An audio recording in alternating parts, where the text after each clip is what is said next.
everyone, I'm going to do a quick skill builder for you on making a strap using webbing. You will need your webbing cut to size, your strap hardware, some clips, and a lighter. For making a webbing strap, the first thing that you're going to do is singe the ends so that you don't get any fraying. You want to do that on both ends of your strap. Working from one end, you're going to thread your strap through your strap slider. You're going to slide the end over the center bar. And if you have a slider that has a seam in it, you want the seam to be pointing towards the short end of your strap. I like to fold the end of my webbing under, but you can put a strap end on that if you like. You can also do a double fold to further enclose the raw edge. Tuck that up towards where the bar is, holding it in place so that it is lined up with the edge of the long part of your strap. I then like to take some clips to secure that in place. We're going to go over to the sewing machine and we're going to sew along this edge. You can also take a clip and position it within your slider here so that the clip itself is keeping the bar pulled back so that you have the maximum amount of space to work. I'm going to be sewing mine with a zipper foot, and I'm using a seam allowance of 1/4 of an inch so that my foot can stay flat on the folded over webbing the whole time, and that will help me get the best quality stitch. Starting in the middle, keep the clip out of the way now, making sure that it's nicely lined up. I'm going to increase my tension +2 over my usual tension setting. Keep the strap out of the way. I'm going to pass mine through to the back, and I'm going to sew straight down here to the edge, and then I'm going to sew back the other way. Lower your needle, sewing at 1/4 of an inch, and hold your tails at the back when you get started so that I don't get nesting. We're going to sew all the way to one edge, then we will back stitch to the other edge in the same line. Going forward first, and then back stitching, sewing forward again to where we started, and then I like to do that one more time to really get a secure line of stitches. Coming back to the middle, pull it off my machine, trim and then cinch those threads, and I recommend using a thread color that coordinates with your webbing. And now we can put on our swivels. Remove that clip carefully, go to the other end, and you're going to slide on your first slider, and you want it so that the ring part is facing the side of the strap where your fold is. So you want the flat part here, and then making sure that your strap is staying nice and flat, you're going to thread it back around that fold and out the top, making sure that the strap is flat the whole way, enclosing the first swivel and the folded end of your strap. Flip it over, take your other swivel. If you haven't already singed this end, go ahead and do that. Slide it on again with the ring side facing the back of your strap. You're going to do the same double fold, and you want there to be enough room for you to take 1/4 of an inch seam allowance next to your swivel, and then we're going to clip that at the end with our clips holding the fold in the webbing, but also holding our hardware out of the way. We're going to go over to the sewing machine, and we're going to sew this at 1/4 of an inch the same way as we did the other end of the webbing strap. The same settings. I'm going to pop the rest of my strap behind the machine out of the way. I'm working here, starting in the middle. Make sure that my threads are pulled up. If you don't have your threads pulled up, you are going to get nesting on your strap or anywhere that you start sewing if your threads are not pulled up. People often ask me why I don't use the automatic thread cutter, and that is because I don't have to pull up my threads every time I start a new seam. So threads at the back, in the middle, holding the thread, lower the needle, Keep holding it until it gets going.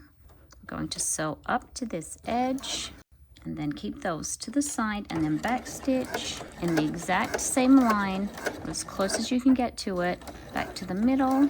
And then I like to do that one more time, sewing all the way to the end and then finishing up in the middle again. So melting your threads again. You can also add some fray check over these threads if you want that added security. Remove those clips, and there you have it. So takeaways are, you need to hold your threads. You should use a coordinating thread color. Increase your tension. Start in the middle of your strap. Use a longer stitch length. Keep your presser foot on the folds the whole time. And back stitch in the same line of stitches so that you get a nice neat row of stitches on your webbing straps. I also want to touch briefly on a couple of alternatives when it comes to building your webbing strap. One is using a different style of slider and one is using rivets. When I make my webbing straps, my preference is to use this style of slider that has the adjustable bar in the middle. And the reason for that is that when I put my strap through, I feel like the adjustable bar allows it to pinch down on the webbing.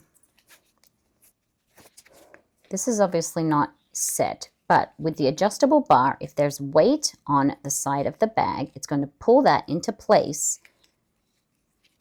and that's going to pinch the webbing down there at the bottom. Some people, however, prefer these ones that have the narrower opening, and that is fine. I just wanted to give you my reasoning for using this style of slider as opposed to this one. You certainly don't want to use one that has the extremely large opening. That is going to cause your webbing strap to slip and slide much too much. But these ones will work fine. The openings are narrow enough, but I generally prefer these ones. But really, you can use whatever it is you like. So if you are going to use this one, you're going to do it the same way as we attached these ones. Slide that over the bar. There's no seam in this, so that doesn't matter. Strap end or fold it under. But what I'm going to show you on this one is using a rivet rather than sewing a line. It's kind of tricky to sew a line next to the slider. With this style, you can really pull it up out of the way so you have plenty of space to make your line of stitches. On this one, you're going to have a hard time sewing that on your machine. So what I'm going to do is place a rivet. The problem with webbing is that it can fray. You can punch a hole through it, but make sure that you're using fray check or you are melting the threads around that hole so that your strap does not fray. Or you can use an awl, and instead of punching a hole through, you can work your awl through the weave so that you can put your rivet in without actually cutting through any of your threads. I don't have time to do it that way, so I punch a hole and I use fray check. But I don't do that if I know that the strap is going to be holding a lot of weight. So I would only do rivets if it's for a small cell phone crossbody or a small wristlet-sized crossbody. So you want to make sure that you have enough space to be able to actually set those rivets once you punch the hole.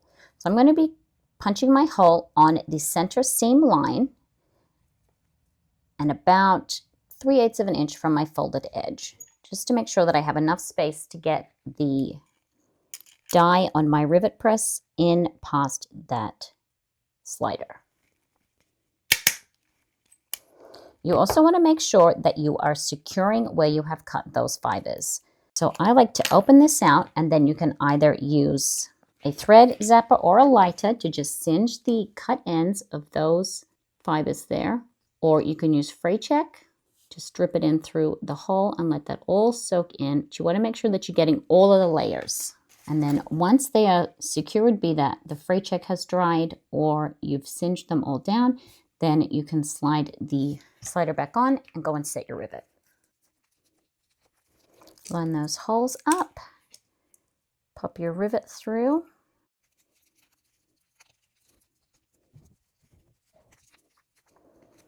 And then go and set that rivet in place. And once that rivet is set, the same way as for when we have sewn our webbing strap, we're going to thread the other end through our swivel, making sure that it is nice and flat with no twists. Slide it through the other end. Make sure, again, no twists. And then we can place the other swivel. Slide it on, making sure that the cut end is sealed. Fold it over, over again. And this end is a little easier because the swivel stays out of the way and is flat compared to the slider that stands up. Make sure the edges are lined up. I like to hold it in place with a clip. Punch that hole also. And then seal the frayed webbing with your lighter or your fray check. Slide your swivel back on, and you may actually find that it is easier to fold over the raw end and place your stud through that hole first. Then slide your swivel up and pop it through the hole that is further in. Pop your cap on, and then you can go and press that rivet in place too. So those are just some considerations for using rivets if you're doing a webbing strap and if you are using this other style of slider. It does just make it a little trickier because it doesn't pull out of the way as nicely. But it is nice and secure. It slides no easier than this one. When there's weight on this one, that'll pinch it down to hold that one more securely, but this one feels really nice too. So I really don't think you can go wrong. Hope that helps. Thanks, everyone.